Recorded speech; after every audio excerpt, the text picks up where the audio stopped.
I believe to develop our nation in totality, that major part that houses more than 70% Indians, the foundation that is rural India needs to be developed. It is the only way forward for India. I personally feel we need a revolution to change the dismal condition of the countryside. It's been nearly 68 years since independence, yet, as we know it, the conditions in our villages have only worsened.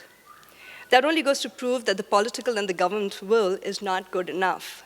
And therefore, I feel it is us, the citizens of India, who now need to work together and collectively take the responsibility to improve the conditions in the countryside. I'm sure all of you know that any area that has ever been inhabited has been done so by looking at the availability of natural resources. For villagers, reservoirs have always been of prime importance. By looking at the gradient of the soil is how an area gets inhabited, and that's how our villages came about. Prior to independence, every family in the village used to participate in the process of desilting their reservoirs. However, somewhere along the line, the process discontinued, and most of these reservoirs have now either vanished or have absolutely no or very limited capacity to hold water round the year. Yet what baffles me is the fact that the government provides absolutely no support to strengthen this lifeline. Most of the policymakers, it seems, have very limited to often no knowledge about the grassroots. Similarly, every department, be it medical, education, agriculture, skill development, none of it is handled the way it ought to be. Over the years, the dignity of labor that existed in villages has diminished. The only area where development is visible is in the field of casteism and divisions. The villages that existed as one unit or one big family, irrespective of the caste or the religion, are now falling apart. These are my observations seen over the course of time from literally when I was born till now, wherein I have seen the transition in the diminishing natural resources, the deprivation, the neglect, and the disintegration of the very concept of a society. When I was a child, I remember seeing people getting together to fix issues. These days, even if a tap is not functioning, all you need to do is remove and change the washer, which you and I can easily do. People would not do it, saying, "Ye to sarkar ka kaam hai." And that is where I think we have missed the bus. In my 5 years' experience as Sarpanch, my village has given me a better understanding, also shown me light to find simple solutions and remedies provided by the wisdom of the villagers themselves. Now, when I first became the Sarpanch in 2010, I'd entered a drought-hit zone. The government had declared it a drought-hit zone. We had not seen rains for very many years. And yet, when it rains, as you can see the waterlogged area, I realized what we really needed was proper water management. And given the wisdom of the villagers, since we are completely dependent on the rainfall, even for our potable water needs, because all groundwater in the village has been declared unsafe, even for the purpose of irrigation, they said what was needed was to desilt our reservoirs. Our largest reservoir covers an area of 100 acres. So to desilt that larger size of a reservoir obviously meant we needed a lot of funds. But what we realized was that the panchayat did not have funds enough. What you see here is the four basic schemes that we depend on, and this is the funding that actually comes through to the panchayats without really much hassle. These are supposed to come through automatically. Now, what you see here are figures which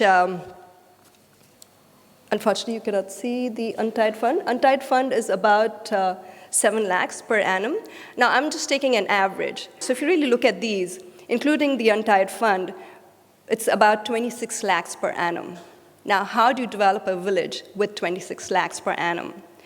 NREGA, which has the largest component for a village like mine, now your funding depends on the number of job cards that exist in your panchayat. And my panchayat has about 900 odd job cards.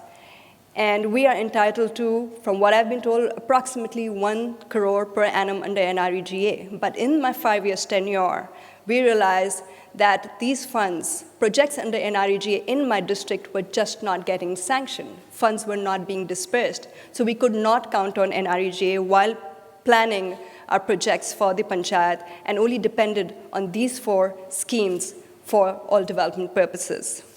Now, coming back to the reservoir, it covers an area of 100 acres, and we required 2 crores of rupees to desilt this reservoir. Of course, the estimated cost as worked out by the government engineer, who are the only ones I really have access to, says that we needed 3 crores. Of course, they tend to exaggerate a little bit. So we decided that we thought that probably 2 crores would be good enough.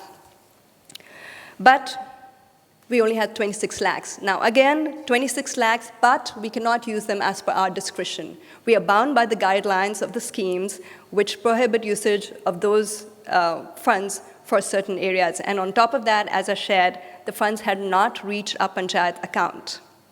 And we were without a drop of water in any of the ponds that existed in the village. We had no money. What could we possibly do? So in our Gram Sabha, we all decided that on Feb 10th of 2010, within the first week of the team being elected, we decided to do Shramdan, wherein we got the entire village to contribute voluntarily, and we decided to manually excavate the soil from the base of the reservoir. However, the engineers told us that even if I got the entire village together, we would not be able to achieve our target even in a span of 10 years. We needed machines. Now, to bring machines, which means earth movers, we needed funds. I obviously turned to the government, hoping that we will be able to find some scheme to fund our project. But the sad part was that even while we're in the 21st century, the government, the state government, prohibits usage of machinery for rural development. They said, we can't help you, but feel free to reach out to anywhere else, the private sector, or whoever it may be, and use the funds to bring the machines you need. So I turned to the private sector. Having worked in the corporate sector, I thought, okay, it's going to be a piece of cake, given the corporate social responsibility funding. However, to my utter dismay, the companies that I tapped initially, they all turned around and said, your village is not in close proximity to our plant or unit, and therefore we cannot help you. And mind you, my district, that is the district of Tonk, has been declared as a backward district by the government. We have no industry. So what do villages such as ours do? Who do we run to? And this perhaps was the only time where I ran from pillar to post starting February of 2010 to June of 2010, got no support, and this is perhaps the only time that I was honestly disheartened, because all I could see around me were the hopeful eyes of the villagers waiting for water. That's the basic lifeline after air. We can survive without food for a while, but water is a basic necessity. It was emotionally upsetting for me, and I had absolutely no idea what to do, so I walked up to my parents when I went to the city, totally disheartened and shattered, and I shared with them my distress. And the beauty of it, I think my biggest support system are my parents. My father turned around and said, don't lose hope. Continue doing what you have set out to do. And even if I have to sell my land, I will do that to fund your project. But don't lose hope. And that's when I was, again, motivated and decided to think out of the box. And I thought, well, here's my father who's willing to shell out whatever he possibly can. So why don't I just tap into my immediate friend circle and families? So I turned to my grandfather, my parents, of course, and 4 of my father's friends. And in flat 4 days, of course, I did a bit of arm twisting, which I had a right to do. In flat 4 days, I collected 20 lakhs of rupees, with which we desilted 10 acres of the 100 acres with the machine that was needed. And I think, for me, that really was the turning point, because my spirit and determination thereafter only grew stronger. However, it took me 4.5 years to develop that credibility, perhaps, that finally got me the support I was seeking. June last year, through the help of Coca-Cola Foundation, about 60% of our main reservoir has finally been revived. And support from other private agencies such as JCB, TIL, Gemalto, Bosch Power Tools, Raymond's, they've helped me with water, roads, toilets, and school infrastructure, while many individuals, such as yourselves, have also donated towards construction of toilets. We have in these, my first tenure just ended on 1st of February this year. In a span of 4 years, we have constructed about more than 30 roads inside of the village. These are paved roads, gravel roads, as well as tarred roads. We have brought in a bank. Along with that, what is interesting here, sorry, I'm just going to go back. You see that electricity pole that is being moved out, and the reason I've written doing the government department's job. So while we were making the roads, we noticed that there were these poles which had been installed right in the middle of our common paths. So we called up the department requesting them to shift these poles so we could make our required road. Well, they said, I forget the exact amount, but for each pole that needed to be moved out, they wanted money from us.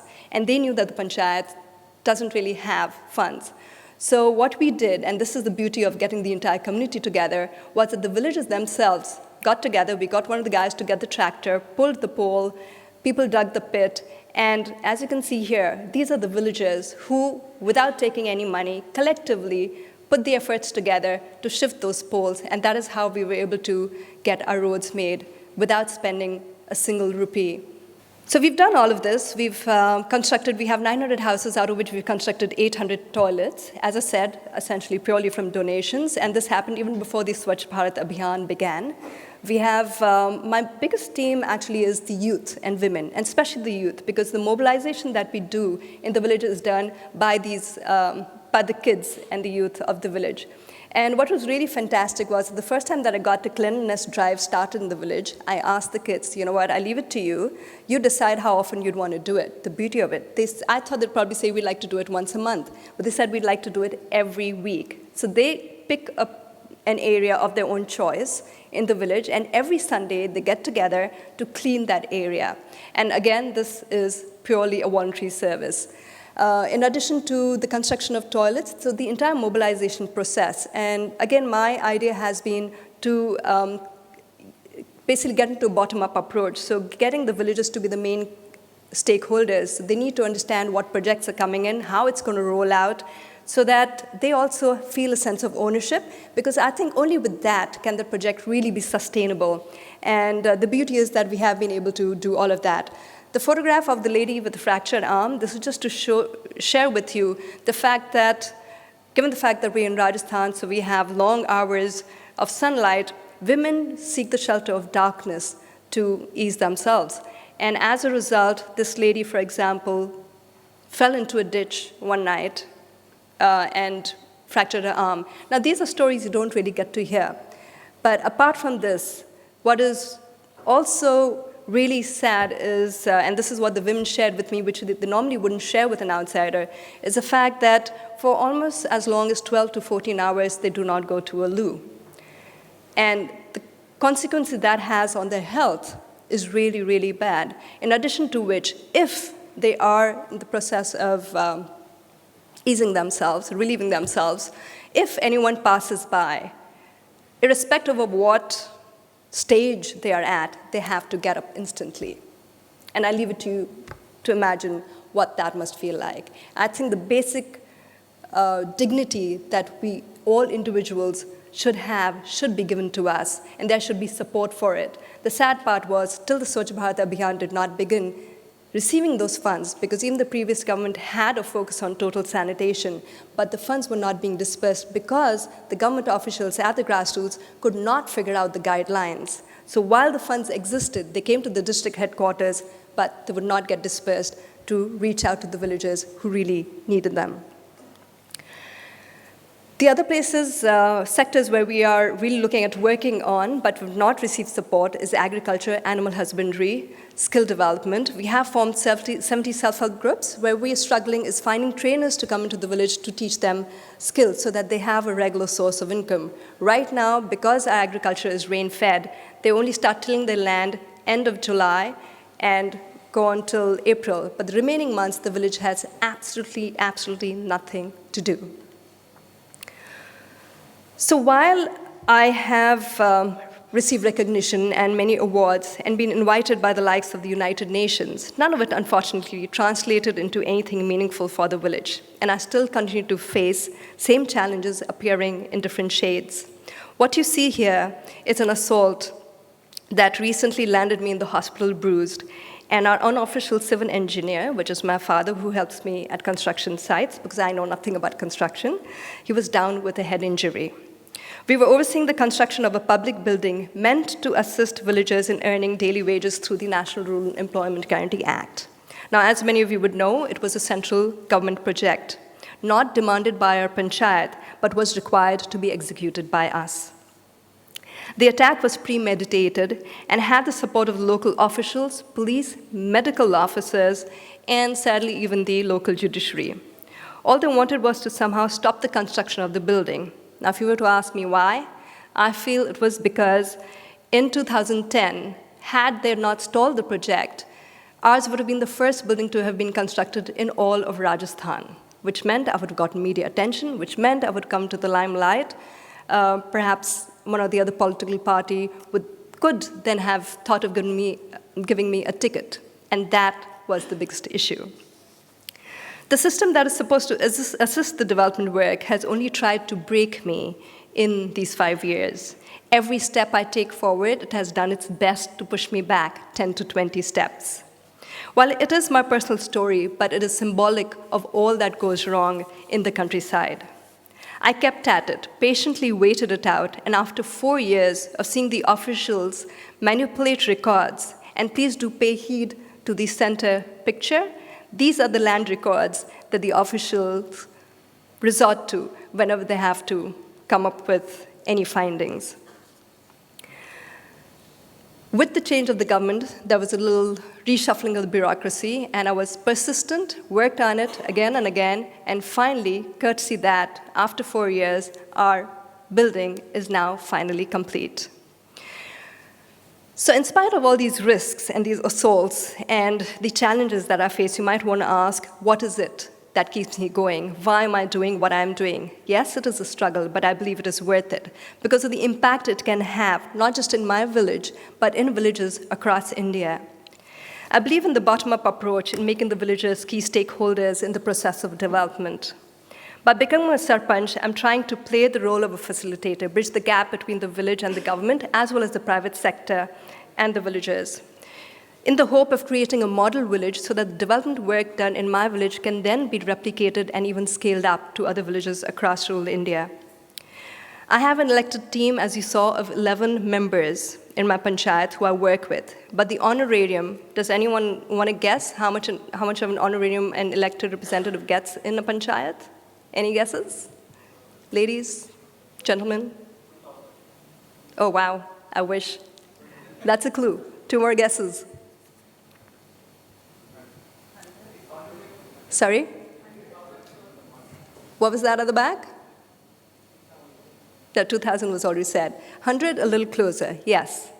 The 11 other representatives in my team get 200 rupees a month. That too, if they attend the meeting, the panchayat meeting. If they do not, they don't even get that.